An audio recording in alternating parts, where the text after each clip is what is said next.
Welcome back to our channel, Cravings and Destination by Madam OBR.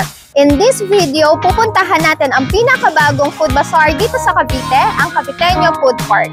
Samahan niyo ako mag-food trip at tignan natin kung ano ang pwede natin mag-food trip dito sa Caviteño Food Park. And tara, let's go! At magpo-food trip nga tayo ngayon dito sa Caviteño Food Park sa tapat lang ng Urban Centro East sa Nia Road, Imus, Cavite. Malawak nga ang space nila at meron din silang malawak na parking. At bukas nga ito tuwing Thursday to Sunday 4 PM to 12 AM ng umaga. At bukod nga sa masasarap at maraming options ng pagkain ay meron din sila ditong live performers at photo booth. Kaya naman wag na natin patagalin, tara mag-food trip na tayo!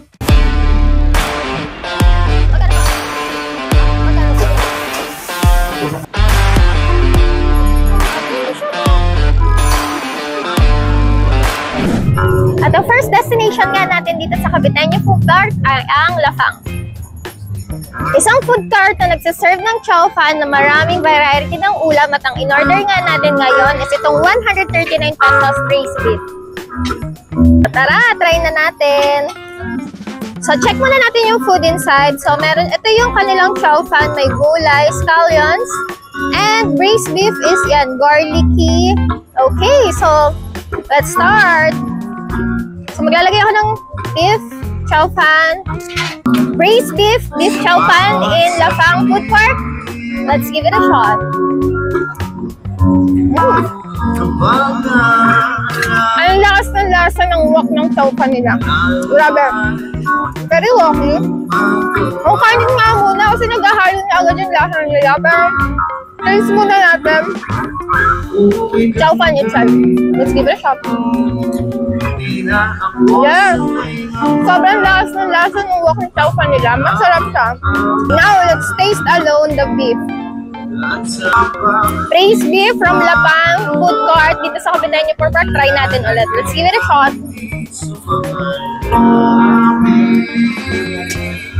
Laman na laman.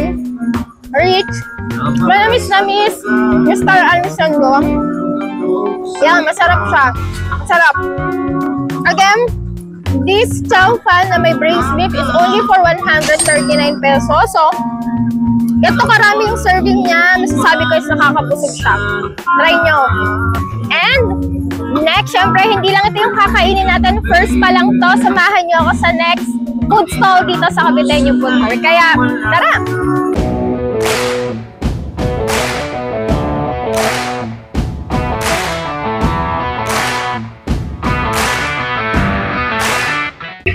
Food number 2 tayo ngayon dito sa food crawl natin sa Caviteño Food Park. At ang napili nga nating pagkain ay ang grilled balot na merong garlic.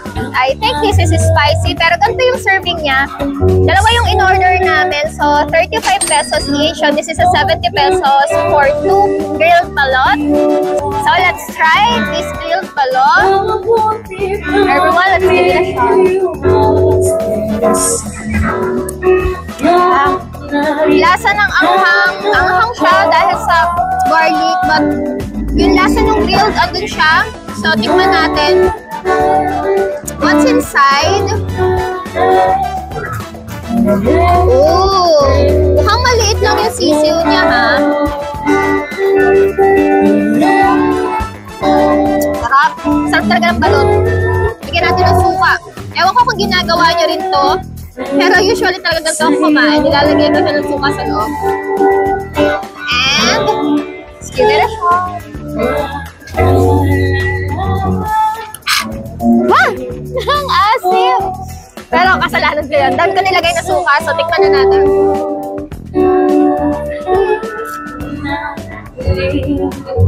Salt. Tikman natin. Grilled balot yung laman niya.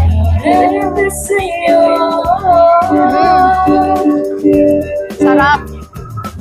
Sabi ng kadrang ko sisiw. Alam niya kasi hindi ako kumakain ng sisiw, pero pinili ko tong karir na to. So kain tayo sisiw. Oh my God. Ba't hindi ako kumakain ng sisiw? Ayun yung sisiw.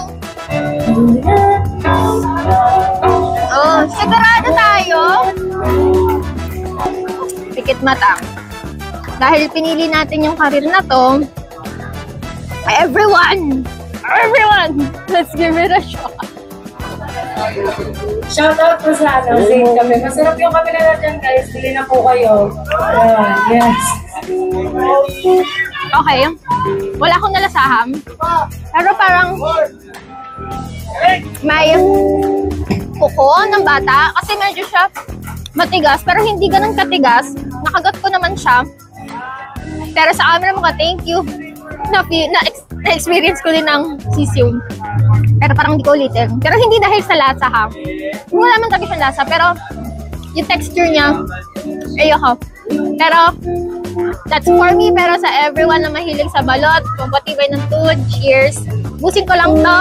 And pupunta tayo sa next food destination natin. Kaya, tara, samahan niyo ako ulit.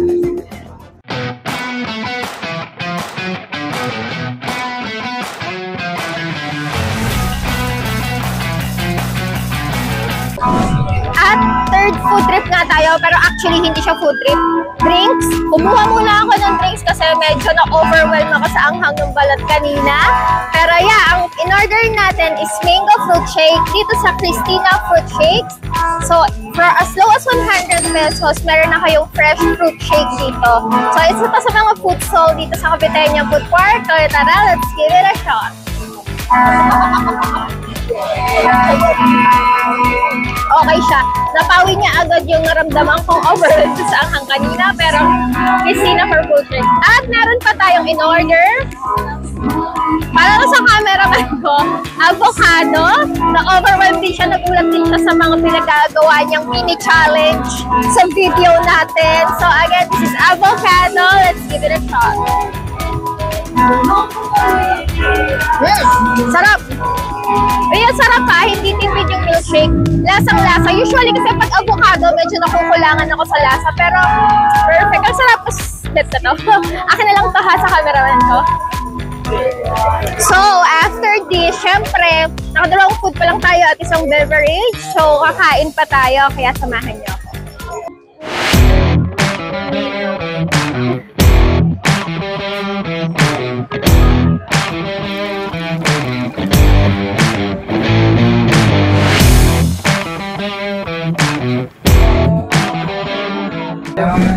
At nasa fourth food trip na nga tayo ngayon. So, pinuntahan natin food stall dito sa Capitania Food Park is yung TikTok kung saan nagsiserve sila ng burger, hotdogs, and drinks. At ang in-order nga natin ngayon is itong triple decker nila.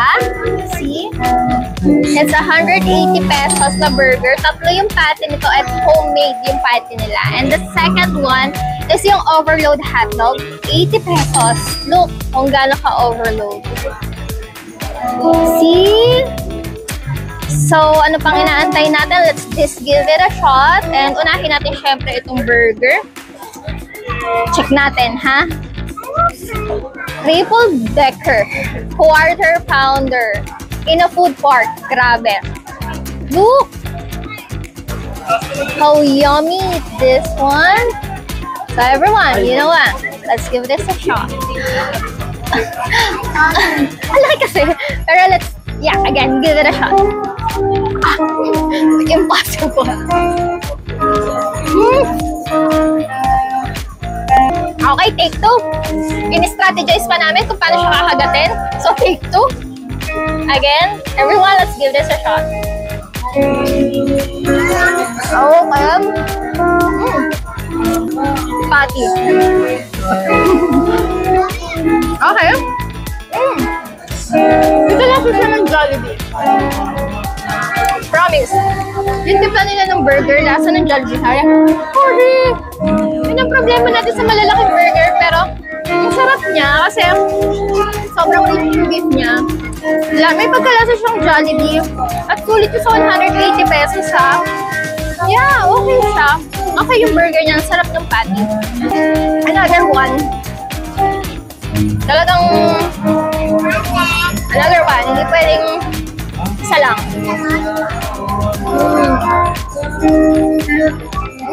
Diba? Hirap na ako sa pagkagat, pero dalawang patty pa lang yung nakagat ko, pa rin yung isa. Okay siya. Recommended ko to. Pag pumunta kayo dito sa Capitania Food Park, i-try nyo to. triple decker burger ng TikTok kasi masarap siya. Siyempre bukod sa triple decker, meron din silang itong overload hotdog na siyempre kailangan din natin tikman. At i-check na nga natin kung ano yung meron dito sa overload hotdog nila. So yeah, look at this. Ang dami niyang cheese. Meron siya ng brutal sauce and Hungarian sausage. So, at meron siyang tipak ng cheese. Meron siya ka-overload yung cheese tipak-tipak na ibibigay sa inyo. Well, kidding aside, let's try this one. Again, so overload hotdog or Hungarian sausage. Let's give this a shot.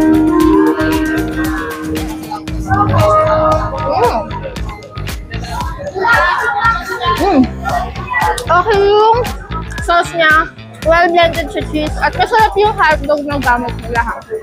Medyo toasted yung tinapay niya. Okay din siya. Let's give this a second bite. Masarap, medyo peppery yung hotdog niya. Second bite tayo.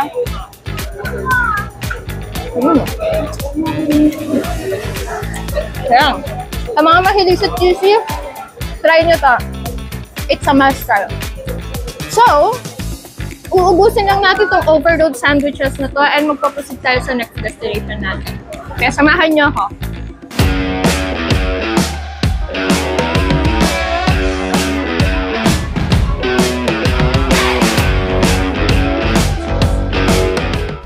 At nandito na nga tayo sa next food trip natin. I think kung tama yung bilang ko, pang 5 food stall na to and pang 6 and 7. I lost count kung ilang pagkain ay natikman natin. Pero meron ditong nachos in bag. At isa sa excited akong tikman is itong samyang. Kasi ang tagal na ng food na to. At ngayon na lang ulit ako kakain. So, ang special pa dito ha, yung cheese sauce nila gawa ng store na kinainan natin, ng food stall na kinainan natin, which is yung Bubbly Pearls. Okay? So, tikman muna natin tong nachos nila. Pero, syempre, the usual, tignan natin kung ano yung laman niya. So, meron siyang cheese, cucumber, kamatis, yung kanyang chips. Gawa din nila yung sarili nilang garlic mayo and yung cheese nila. So, yeah. Nachos bag in Bubbly Pearl. Everyone. Yes. Kuha tayo. Yun. You know the deal. Let's give this a shot.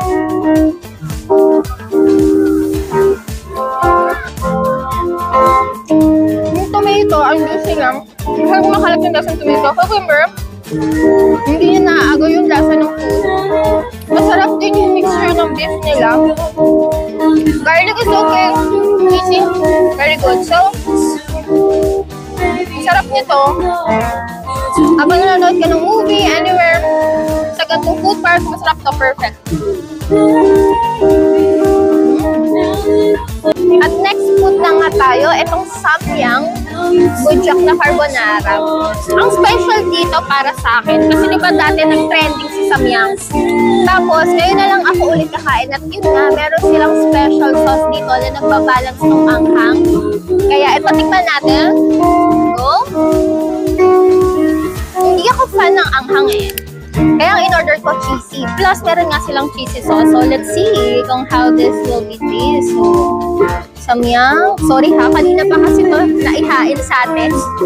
Kaya medyo nagdikit-dikit na sila. Pero yes, let's try this. Woo! Good luck to me.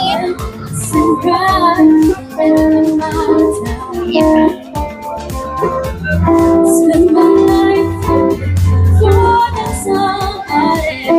Okay. Everyone, bujak carbonara samyang noodles. Let's give this a shot.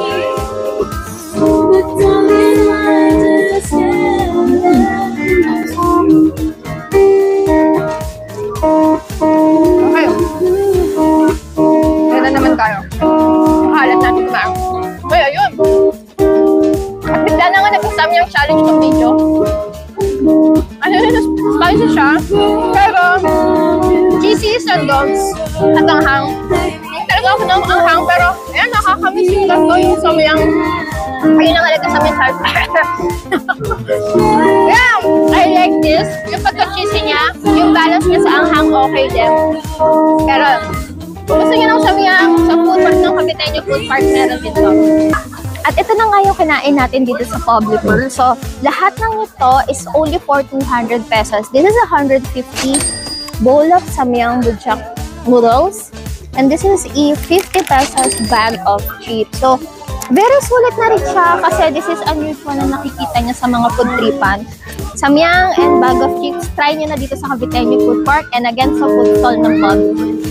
And, kakain pa tayo, marami pa tayong kakainin. Tandaan nyo, hanggang 12 midnight open si Caviteño Food Park. So, marami pa tayong chance, kakain pa tayo, kaya samahan nyo ako.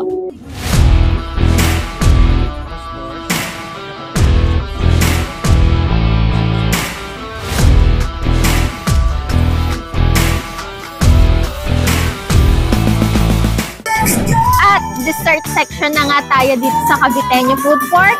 At ang in-order natin dito sa food stall ng C-Sweet Delicacy is itong tiramisu biscoff nila. Huwag na kayong magtanong kung bakit bawas na. Kasi yung cameraman ko, ang hilig sa matamis, inunahan ako. Pero yeah, let's try this one. Kuha tayong biscoff, yung tiramisu itself, and let's give it a shot.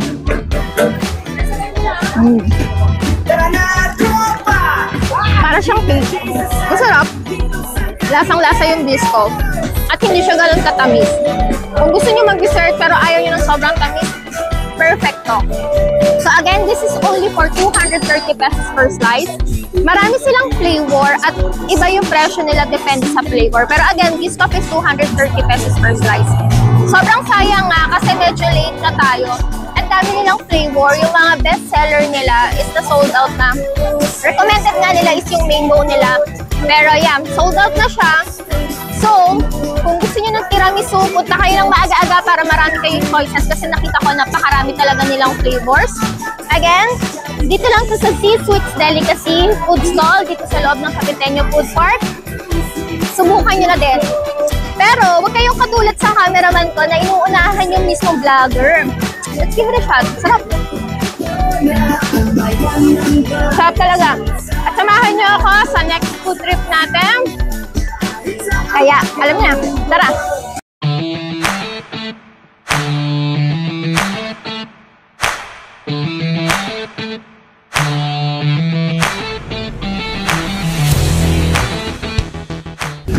So, last food trip na nga tayo dito sa Caviteño Food Park at naisipan kong magkape. Pero tignan nyo naman binigay sa akin. Kape na may cake or tiramisu cake. So, try natin. So, hindi ko alam siya kung paano kakainin, pero siguro dahil kape ang gusto ko, tikman natin yung coffee muna. Okay. Chocolatey. Sarap ng kape, pero tikman din natin yung tiramisu niya. So, tiramisu itself. Dip natin ng konti sa coffee. Let's give it a shot.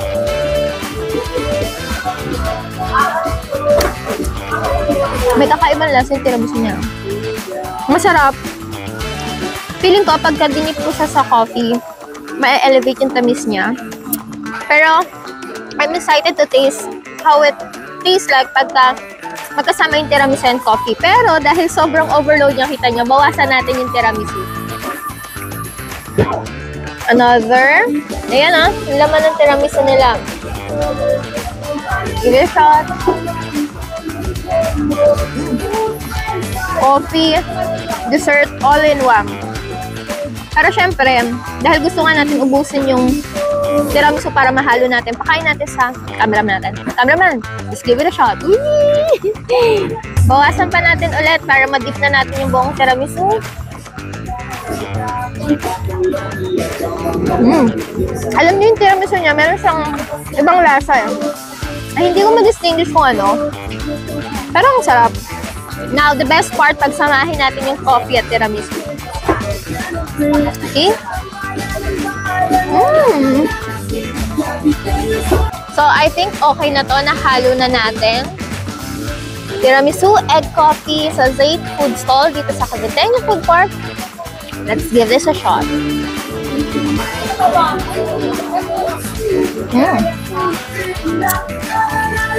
Kakaiba siya kasi yung tiramisu niya talaga may ibang lasa. Egg coffee pero wala akong nalalasahang egg. Pero ang sarap niya, okay siya. Innovative coffee, kakaiba. Worth to try. This is only at 250 pesos.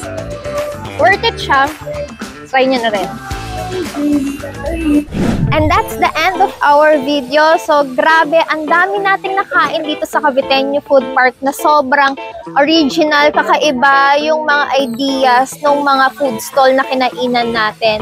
So, kumain tayo nung chow fan na sobrang sarap na ang lasang-lasa yung wok. Kumain tayo nung tiramisu na ang daming flavors. Tapos yung burger nila na 3-decker. Akalain yung merong ganon sa isang food park. Hungarian sausage na sobrang overloaded sa cheese, na sa sobrang overload is perfect para sa mga cheese lovers.